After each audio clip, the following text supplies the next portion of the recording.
जितने भी competitive exams में बच्चे देते हैं या 90 के बच्चे होते हैं, तो जनरल कॉम्पिटिशन्स में एक जनरल क्वेश्चन आता है solar eclipse and lunar Eclipse, अर्थात सूर्य ग्रहण और चंद्र ग्रहण। आज चंद्र ग्रहण है भी, और इसलिए आज आपको एक छोटा सा कंसेप्ट मैं दूंगा सूर्य ग्रहण और चंद्र ग्रहण का। तो सबसे पहले की स्थिति को देखें, यह सन है और आपको ये पूरी जानकारी है कि सन के चारों ओर ऑब्लेट स्फेरॉइड में इस परिपथ में अर्धवृत्ताकार परिपथ में जो चक्कर लगाता रहता है वो कहलाता है अर्थ। अब ये सन और अर्थ के बीच की जो मैक्सिमम दूरी है ये हो गया एपीहेलियन, और इसकी जो मिनिमम डिस्टेंस है इसको बोलते हैं लोग पेरिहेलियन, क्योंकि सन के पास थोड़ा सा ग्रेविटेशन ज्यादा है, अर्थ के पास उससे कम है, इसलिए सन के चारों अर्थ रोटेट करता है, यहां पर रिवॉल्व करता है। अब अर्थ के चारों जो ग्रह रोटेट करता है वो उपग्रह, वो हो जाता है मून। ये भी ऑब्लेट स्फेरॉइड कहता है। इसके और इसके बीच की जो मैक्सिमम डिस्टेंस होती है उसको बोलते हैं एपीजी, और इसके और इसके बीच की जो मिनिमम डिस्टेंस होती है उसको बोलते हैं पेरिजी। तो सन और अर्थ के बीच का जो मैक्सिमम डिस्टेंस है वो है 15 करोड़ 70 लाख किलोमीटर, और जो मिनिमम डिस्टेंस है वो है 14 करोड़ 70 लाख किलोमीटर, अर्थात ऑन एवरेज 15 करोड़ किलोमीटर के लगभग। और मून और अर्थ के बीच का जो डिस्टेंस है वो है 4 लाख किलोमीटर। अब स्वाभाविक रूप से अर्थ अपने एक्सिस पे भी मूव कर रहा है और साथ में सन के चारों ओर चक्कर लगा रहा है, और मून भी चक्कर लगा रहा है, मून चक्कर लगा रहा है अर्थ के चारों ओर। अब यहाँ पे हम लोग सोलर इक्लिप्स और ल्यूनर इक्लिप्स के बारे में थोड़ा सा ध्यान से समझने की कोशिश करेंगे, और कभी भी ये कंफ्यूजन आपके दिमाग से नहीं रहेगा या, और इसके प्रभाव को भी समझेंगे। तो ये स्थिति है सन की। अब सन के चारों ओर चक्कर लगाना शुरू किया अर्थ, तो अर्थ इस तरह से इसके चारों ओर रोटेट करेगा, रिवॉल्व करेगा, और यहां से मून इसके चारों ओर घूमना शुरू किया। तो ये दो स्थिति हो सकती है, एक कि मून जो है सो घूमता घूमता यहां आ जाए और फिर यहां से घूमता घूमता अर्थ के चारों ओर यहां। अब आपको पहली चीज देखनी है, जैसा कि आपको जानकारी है कि हम लोग का आई जो है वो हमेशा कहां रहेगा, तो हम लोगों का आई रहेगा हमेशा अर्थ। तो आंख है हमारी अर्थ पे। अब थोड़ा सा इसमें एक और फिगर से हम इसको समझने की कोशिश करते हैं। सन काफी बड़ा, अर्थ उससे छोटा, और मून काफी छोटा।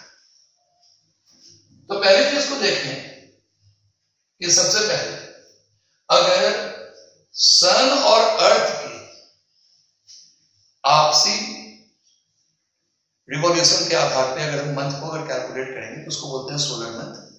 जैसे जनवरी, फरवरी, मार्च, अप्रैल, मई, जून, ये जो है तो सोलर मंथ।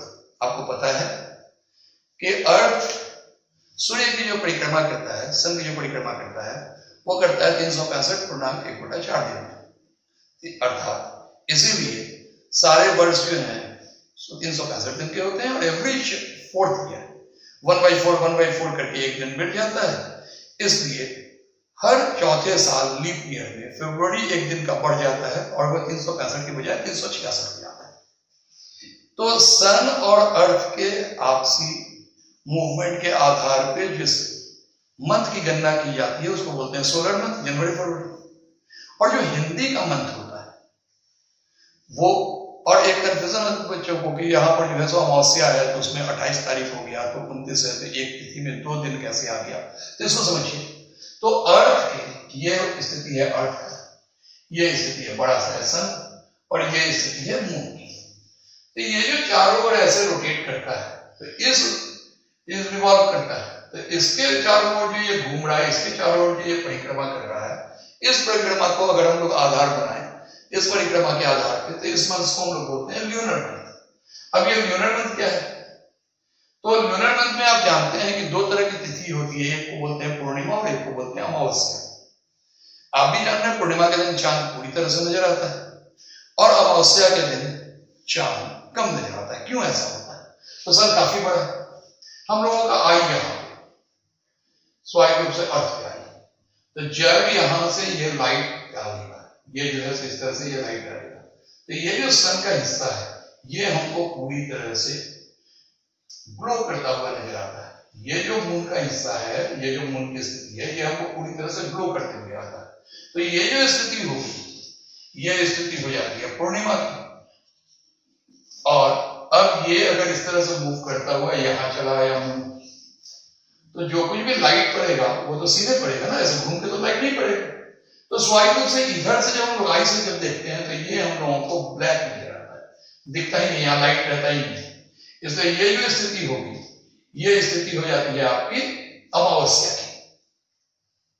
अब यहां तो दो तरह की स्थिति होगी, पूर्णिमा इस तरह से मूव करता हुआ आएगा तो अमावस्या। अब किस स्थिति में कौन सा ग्रहण होगा? अब यहां सोचने वाली बात है कि इस स्थिति में क्या है, सूर्य ग्रहण की स्थिति और चंद्र ग्रहण की स्थिति क्या हो। तो जब हम यहां से देख रहे हैं और हम यहां से जब मून को देखते हैं तो स्वाभाविक रूप से हमारे और मून के बीच में तो कोई है ही नहीं, इसलिए ये स्थिति तो कभी भी चंद्र ग्रहण की नहीं हो सकती। अब जब यहां से देखते हैं तो इसी अर्थ का कोई छाया इस पृथ्वी पर, इस मून पे जब आकर के पड़ता है, तो ये जो स्थिति हो जाती है, ये स्थिति हो जाती है चंद्र ग्रहण या ल्यूनर एक्लिप्स। ये ल्यूनर एक्लिप्स की स्थिति। अब इसके विपरीत सूर्य ग्रहण की स्थिति क्यों होगी? सूर्य ग्रहण की स्थिति कैसे होगी? तो जब हम यहां से सूर्य को देखते हैं, जब मान के मून यहां पे और हम सूर्य को देखते हैं, तो मेरे और सूर्य के बीच में तो कोई नहीं रहता, स्वाभाविक रूप से ये सूर्य ग्रहण की स्थिति नहीं होगी।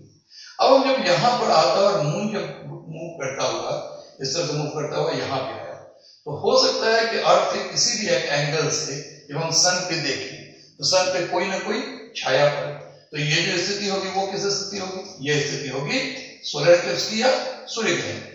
अर्थात सन, मून और अर्थ क्यों होगी उसको समझिए। यहां पर आई रखिए, अब आई से देखिए आपके और सन के बीच में कौन सी स्थिति है।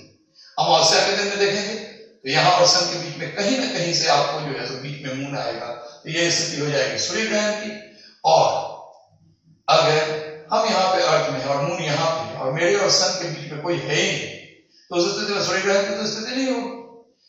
मून पर किसी न किसी एंगल से छाया पड़ेगा, तो ये स्थिति हो जाएगी चंद्र ग्रहण की। अर्थात अगर हम इसको थोड़ा सा इसका जो है एक डिफरेंट ग्राफ बना दें यहां पे, तो सन यहां पे आ गया मून और यहां पे आ गया अर्थ। और दूसरी स्थिति हो सकती है कि सन यहां पे आ गया, यहां पे आ गया अर्थ और यहां आ गया मून। तो आई यहां पर है, स्वाभाविक रूप से जब भी प्रतिछाया पड़ेगी तो सन पे ही पड़ेगी। इसलिए ये जो स्थिति हो जाएगी, ये स्थिति हो जाएगी सोलर एक्लिप्स या सूर्य ग्रहण की। और अर्थ यहां पे हम लोग यहां से देख रहे हैं, स्वाभाविक रूप से मेरे और सन के बीच में कोई है ही नहीं, ये सूर्य ग्रहण की स्थिति नहीं हो सकती। अब सन यहां से राइट डाला, कहीं ना कहीं इसकी छाया होगी, तो ये जो स्थिति हो जाएगी, ये स्थिति हो जाएगी ल्यूनर एक्लिप्स की। अब यहां पे एक चीज और आप यहां से, ये तो हो गया सूर्य ग्रहण और चंद्र ग्रहण। अब एक बात और समझिए, सूर्य के चारों ओर पृथ्वी क्यों चक्कर लगाती है?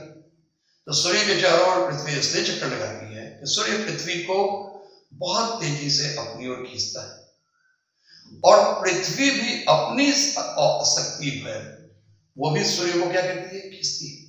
खींच नहीं पाती है क्योंकि आकर्षण शक्ति ज्यादा है।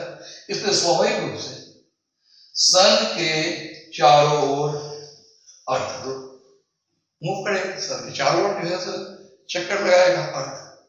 ठीक वही स्थिति है मून के साथ।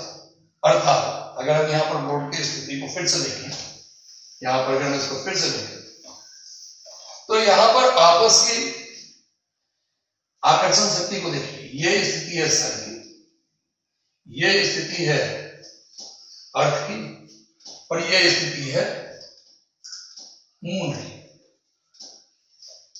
अब ये जो इस पर लगने वाला जो मैक्सिमम फोर्स है वो अर्थ पर कब एक्सर्ट करेगा?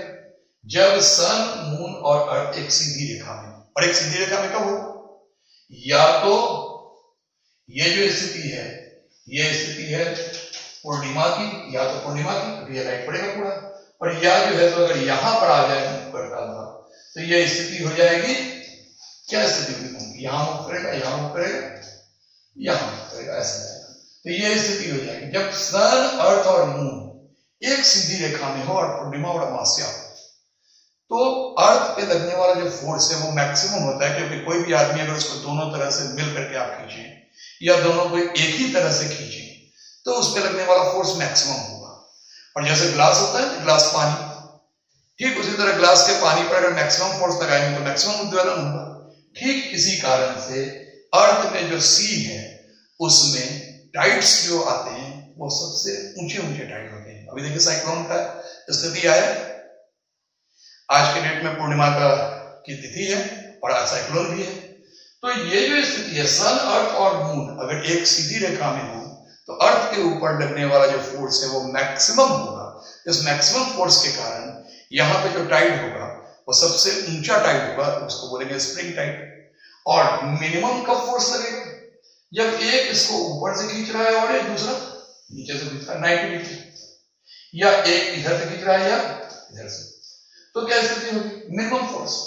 अर्थात सन, अर्थ और मून अगर चाहे इधर हो चाहे इधर, जब एक सीधी रेखा में हो तो ये जो टाइड होगा ये ऊंचा टाइड उठेगा, इसको बोलते हैं स्प्रिंग टाइड।